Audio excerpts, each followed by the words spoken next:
É verdade que tempestades solares podem afetar o preço do trigo e encalhar baleias?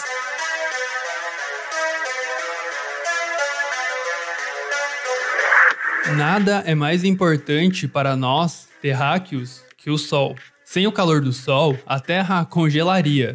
Sem a luz do Sol, não existiriam plantas para nos dar comida e oxigênio. Sem a força gravitacional do Sol, a Terra seria uma simples bola de gelo inanimada, vagando sem rumo pelo espaço.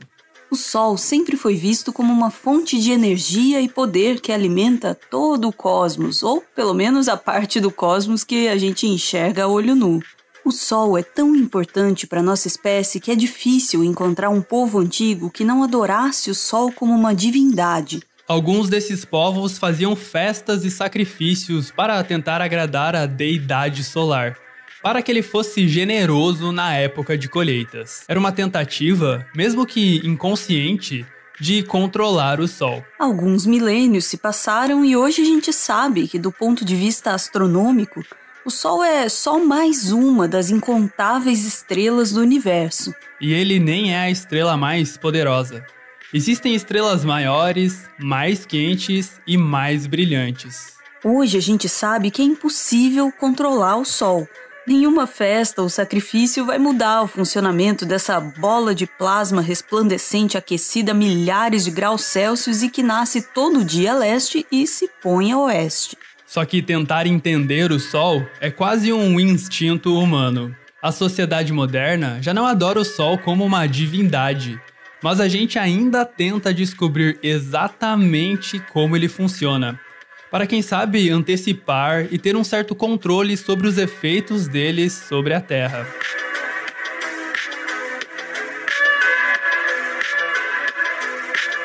Esse aí é William Herschel, que ficou famoso por ser o primeiro astrônomo a identificar um planeta com a ajuda de um telescópio.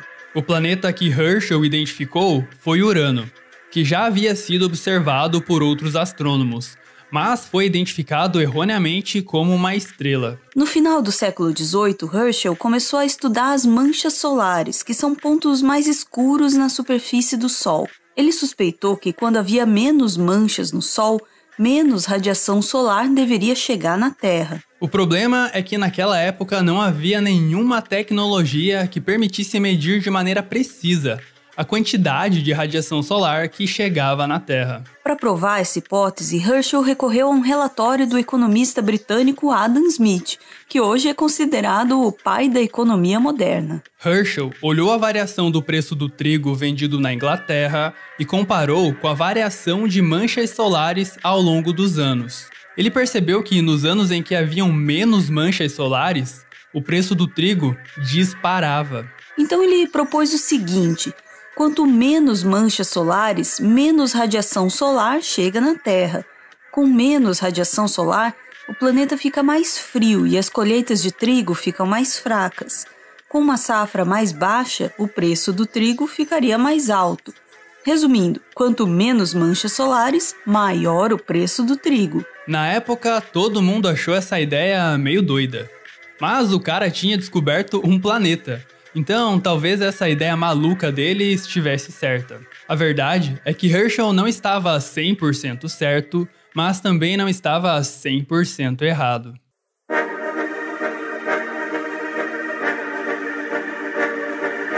Herschel estava certo em uma coisa: as manchas solares estão sim relacionadas com a quantidade de radiação que é emitida pelo Sol. As manchas solares são como tempestades na superfície do Sol, que se formam em áreas de intensa atividade magnética. Nessas manchas ocorrem explosões que jogam uma quantidade enorme de radiação para fora do Sol. São as chamadas erupções solares. Essas erupções intensificam os ventos solares. Em situações normais, os ventos solares estão mais para leves brisas, mas as erupções transformam esses ventos em grandes tempestades. As tempestades solares costumam virar notícia, porque podem provocar anomalias no campo magnético da Terra, interferir nos sistemas elétricos e de comunicação. No dia 3 de março de 1989, uma grande tempestade solar causou um apagão da rede elétrica na província de Quebec, no Canadá, deixando 6 milhões de pessoas sem luz. Mas a maior tempestade solar já registrada na história ocorreu no dia 1º de setembro de 1859 e ficou conhecida como Evento de Carrington, em homenagem ao astrônomo que registrou o evento. Pouco antes do amanhecer do dia seguinte a essa tempestade, auroras boreais foram vistas quase no planeta inteiro, inclusive em países latino-americanos como Panamá e Colômbia. Os telégrafos, que eram os principais meios de comunicação da época, ficaram malucos. Alguns pararam de funcionar, outros funcionavam mesmo estando desconectados das baterias e outros até pegaram fogo. Algumas pessoas ficaram desesperadas, achando que era o fim do mundo. Mas o que as pessoas daquela época vivenciaram foi só o fim de um ciclo de atividade solar.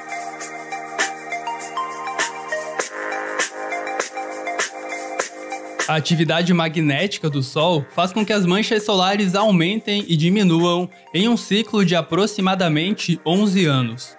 Ou seja, a cada 11 anos, o número de manchas atinge um valor máximo ou um valor mínimo. Só que a ideia de que a atividade solar afetava de maneira significativa a agricultura está longe de ser um consenso entre os cientistas. Um relatório do Departamento de Agricultura dos Estados Unidos, publicado em 1976, afirma que sim, os ciclos de atividade solar podem afetar a produtividade agrícola. A afirmação é baseada em registros de produção agrícola de trigo, milho, arroz e algodão nos Estados Unidos. O relatório chegou às mesmas conclusões de Herschel. Quando existem muitas manchas solares, a produtividade agrícola é maior que a média. Quando há poucas manchas solares, a produtividade é menor. Um outro estudo, publicado em 1993, concluiu que maiores safras de peixes e de vinhos também coincidiam com esse ciclo de atividade solar. Quanto maior a atividade solar, mais peixes eram pescados e mais produtivas eram as vinícolas. Só que um estudo mais recente, publicado em 2013, concluiu que não existe nenhuma correlação entre a atividade solar e a produtividade agrícola ou pesqueira. Usando uma quantidade bem maior de registros de produtividade agrícola e manchas solares, esse estudo mostrou que essas correlações encontradas em estudos anteriores, incluindo aquele estudo de Herschel, são meros frutos do acaso. Os registros do preço do trigo utilizados por Herschel, por exemplo, foram de uma época em que a atividade solar estava bem baixa. Coincidentemente, o preço do trigo disparou naquela época, dando a impressão de que as duas coisas estavam correlacionadas. Só que quando você inclui dados de anos posteriores e até mais atuais, que não foram analisados por Herschel, a hipótese deixa de fazer sentido. Com mais dados, é possível observar que o preço do trigo varia aleatoriamente em relação ao número de manchas solares. As erupções solares por si só não parecem mudar o clima aqui na Terra de maneira tão forte a ponto de afetar a agricultura. Isso não quer dizer que a atividade solar não afeta de maneira nenhuma o clima do nosso planeta. A gente só ainda não sabe muito bem como isso acontece. Uma das hipóteses mais atuais é que as tempestades solares inibem a formação de nuvens aqui na Terra. Aí entra mais radiação e o planeta fica um pouquinho mais quente. Astrônomos e climatologistas tentam entender melhor isso e incorporar esses dados em modelos climáticos, que são aqueles modelos que buscam prever como será o clima no futuro. Além de nos ajudar a prever o clima no futuro, um melhor entendimento de como funciona o Sol também pode nos ajudar a salvar baleias que se perdem e acabam encalhadas na praia.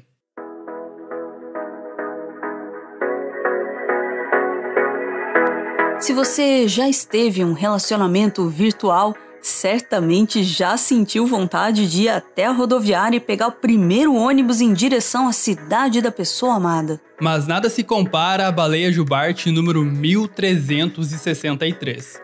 Sim, todas as baleias jubartes que a gente conhece recebem um número de identificação. É como se fosse um nome próprio para elas.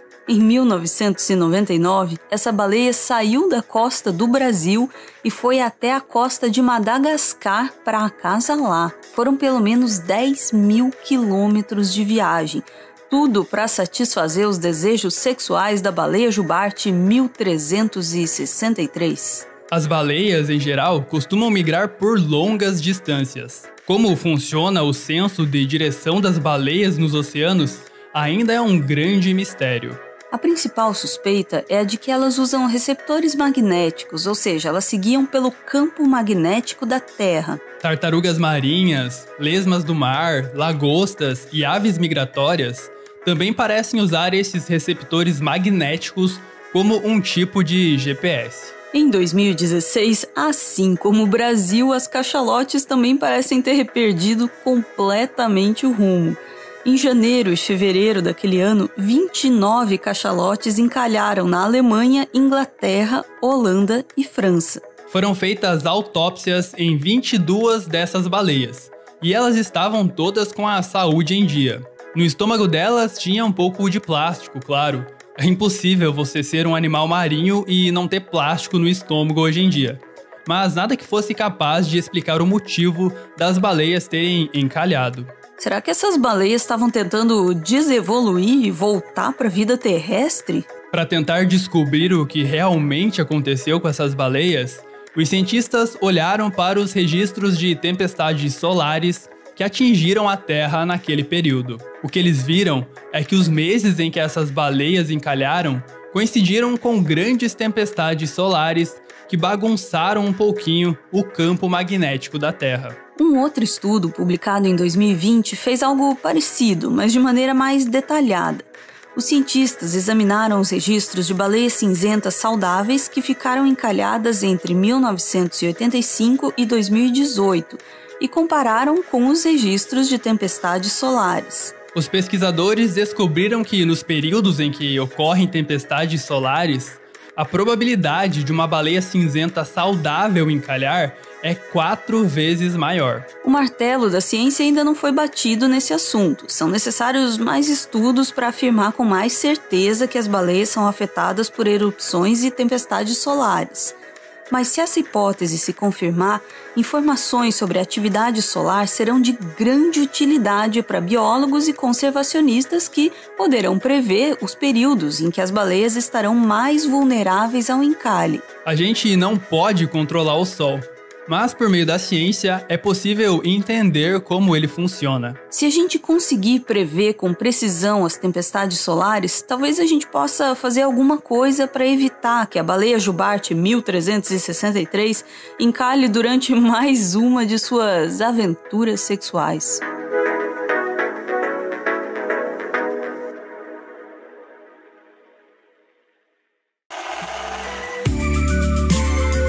Esse aí é o Everton. Ele é mestre em Biologia Evolutiva e ele faz um doutorado em Ecologia na Universidade Federal do Paraná. Ah, e ele é fã do Carl Sagan, mas aí também, quem não é? O Everton é o responsável pela pesquisa e pelo roteiro do Meteoro.exp, o nosso quadro de biologia que você acabou de ver. E o Everton também tá lá no Twitter com mais conteúdo sobre biologia, geralmente agregado na hashtag BiothreadBR, que tá aparecendo aí na tela. Eu ouvi dizer que o Everton fica feliz compartilhando um pouco do que ele conhece com vocês. Então, vocês podem colar lá no Twitter, se vocês quiserem.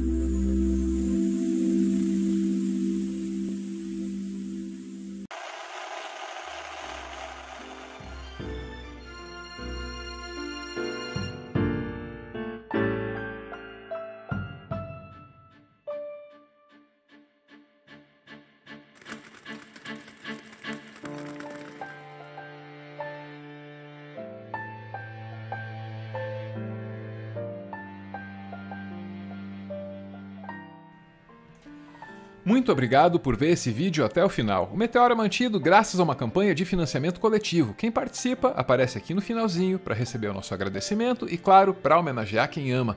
Hoje a gente está vendo aí o Lucas e a Maiara, que fez aniversário agora no dia 29 de janeiro.